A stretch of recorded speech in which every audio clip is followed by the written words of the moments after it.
Parler aux animaux, c'est un bien grand mot, mais en tout cas, on a tout le temps des interactions avec eux, en effet. Ici, on a affaire à des animaux souvent dangereux et avec qui on a des contacts directs uniquement quand ils sont anesthésiés, en fin de compte, pour faire des soins.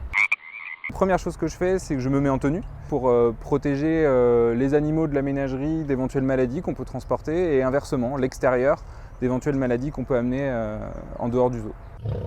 En général, on fait un petit point avec les soigneurs ou certains soigneurs qui viennent me voir pour me parler d'un protocole qu'on a mis en place ou de traitement qu'on a mis en place, de savoir si les animaux prennent bien l'aliment ou le médicament ou s'ils répondent bien au traitement.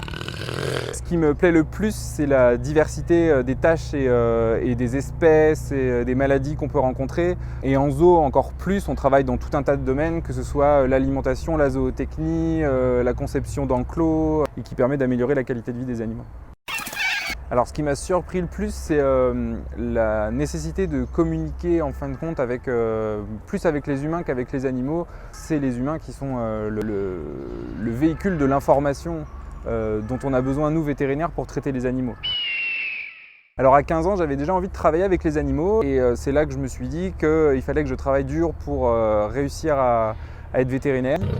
Alors la pire phrase que je peux entendre, c'est « Oh, de toute façon, celui-là, je savais qu'il allait mourir ». Ça, c'est vrai que quand on s'est donné corps et âme pour essayer de sauver un animal ou de le traiter au mieux, c'est toujours un peu difficile à entendre, mais ça fait partie du métier. On travaille quotidiennement avec un talkie-walkie en fait, qui nous permet de tous communiquer entre nous et c'est pour toujours en revenir en fait à l'importance de la communication et ce qui nous permet de tous travailler ensemble pour le bien-être des animaux.